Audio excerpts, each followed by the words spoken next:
The mood in this country is one of, I must admit, my friend, despair and a bit of disillusionment with the way we played against Ireland, and very fearful of what we're going to face when we arrive in South Africa.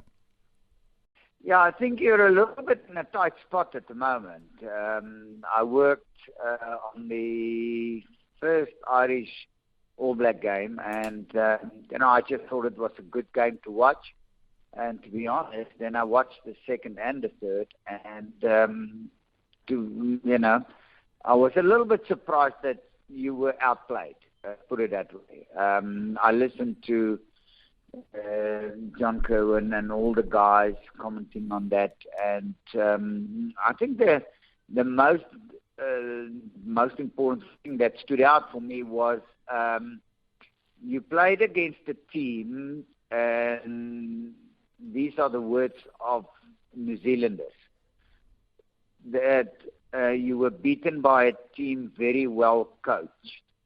Now, we also in South Africa heard that a couple of times, and then I keep asking myself, but why would we talk about other teams getting well coached?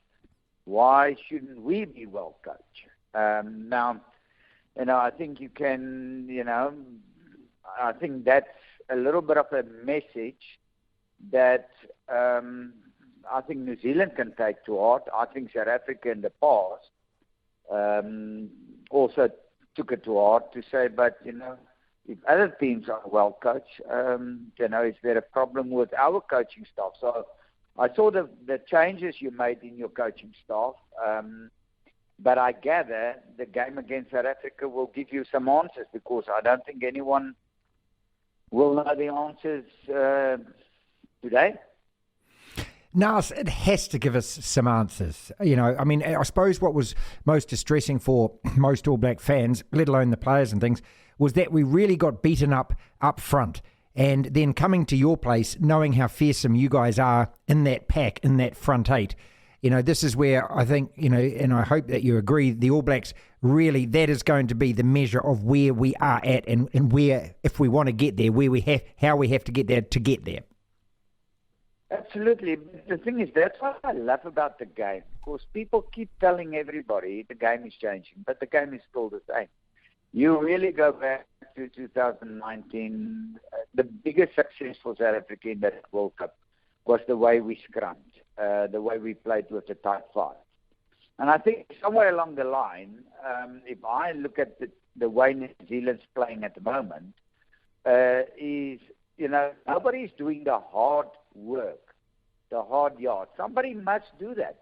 It's fine to see loose forwards, tight forwards popping passes and running around, but somewhere along the line you have to do the hard yards, and that's one thing that I thought that was missing.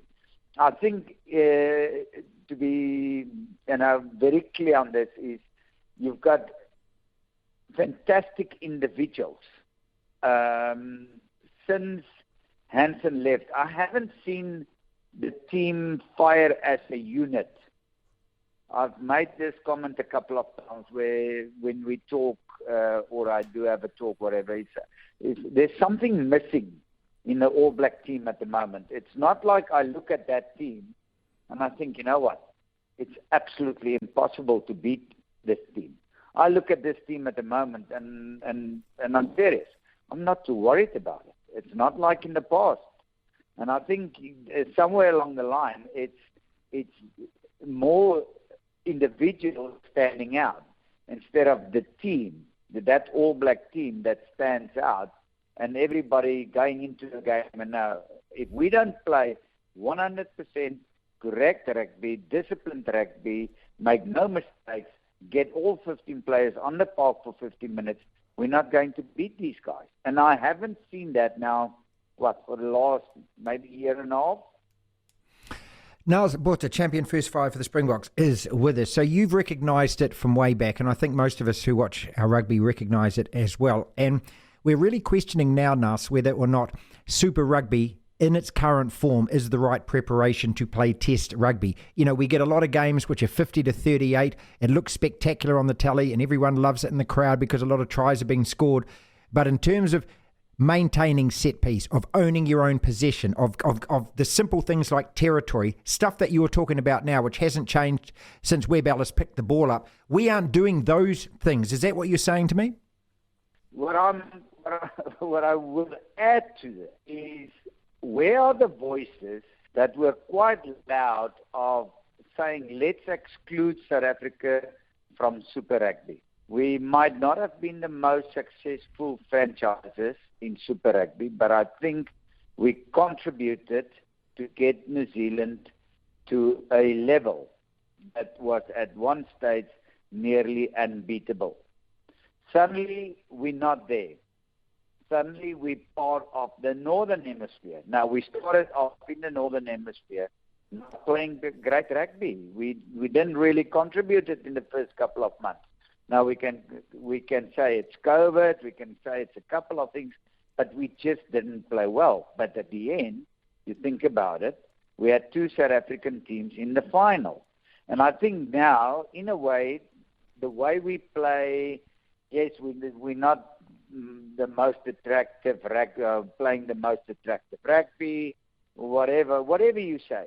But the presence of South African teams in the Northern Hemisphere is definitely assisting with the Northern Hemisphere rugby. And I think somewhere, and we had this discussion this week, a couple of rugby guys, and say, you know what, New Zealand's definitely missing our presence in your Super Rugby. It's fine to say you play among each other and you're playing.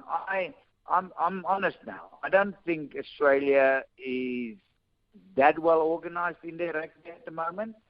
I think Fiji did their bit a little bit, Samoa did their little bit, but I think somewhere along the line, that week in and week out, you might beat them by 20 points, but it's a different ballgame.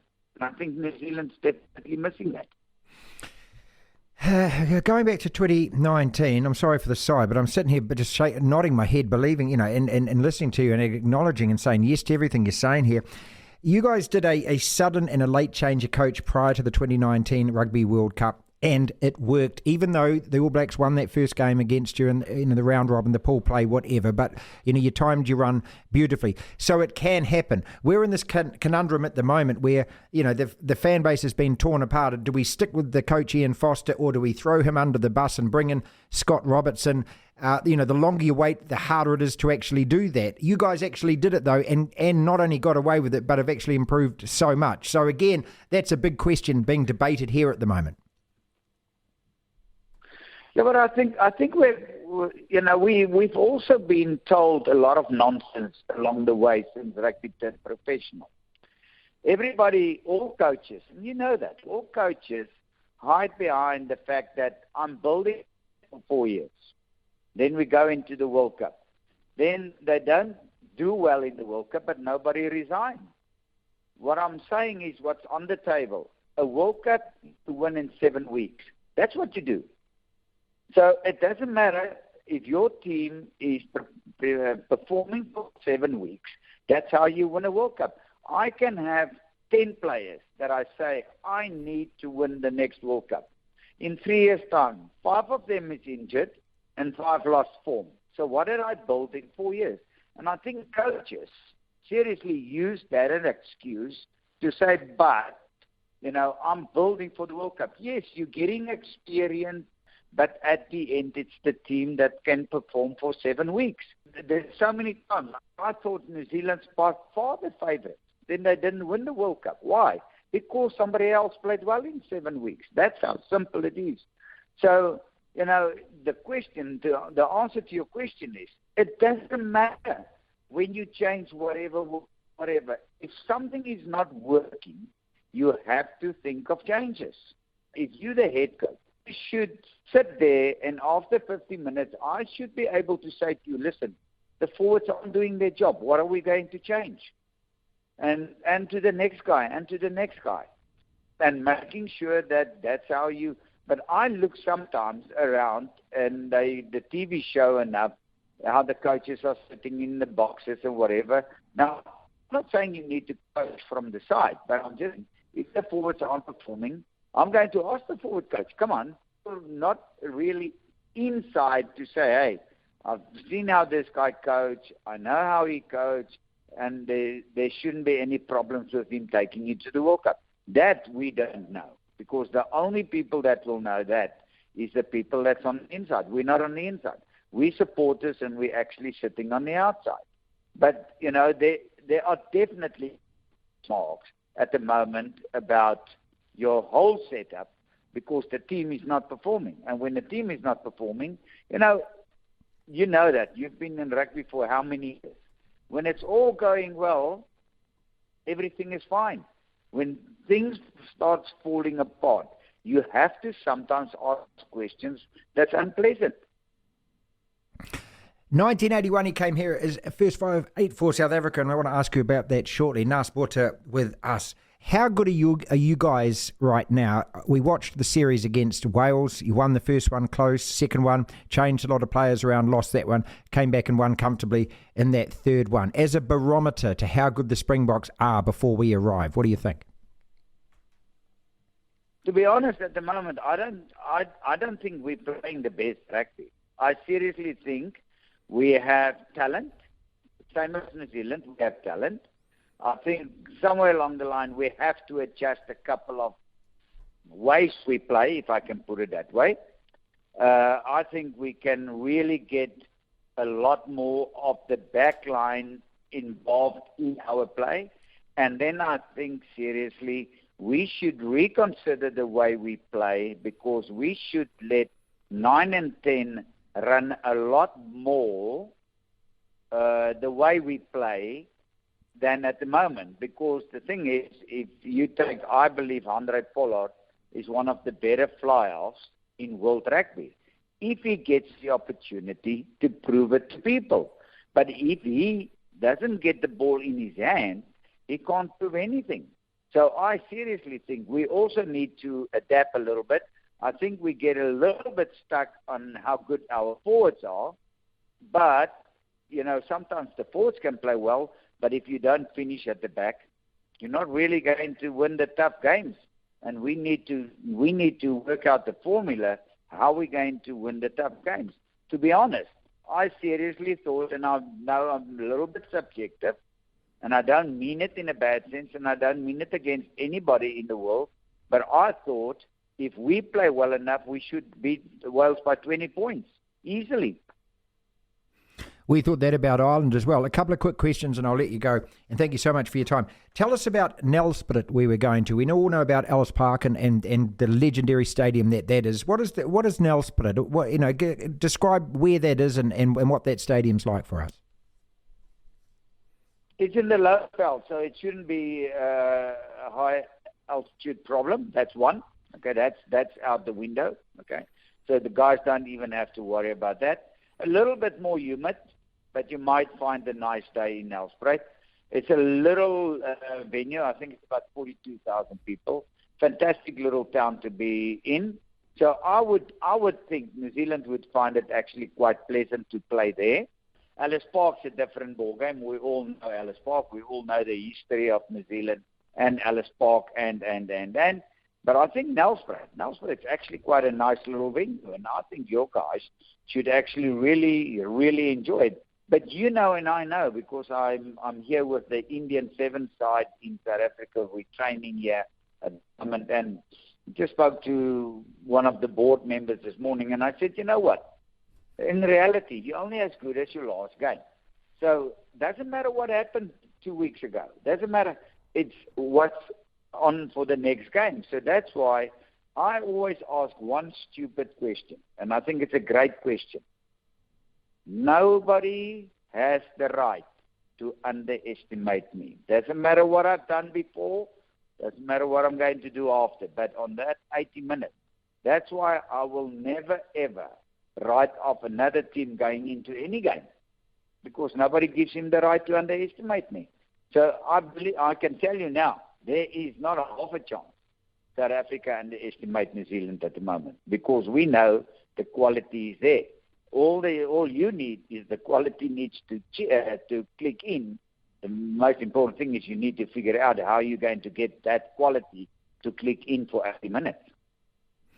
And finally, look, and thank you so much for your time. It was 41 years ago, and I know that you remember it well as well. I mean, it's vivid to me when I think about it. It was this week that the Waikato game was called off, the second game of the tour. Here you were ensconced in New Zealand and travelling around for a couple of months, and hasn't, so much changed. The world's changed since then. A lot of attitudes, thankfully, have changed since then, and I suppose, when you look back at it, the rugby memories, do they remain strong from being in New Zealand for you at that time? Absolutely. I always said it, and I will say it again.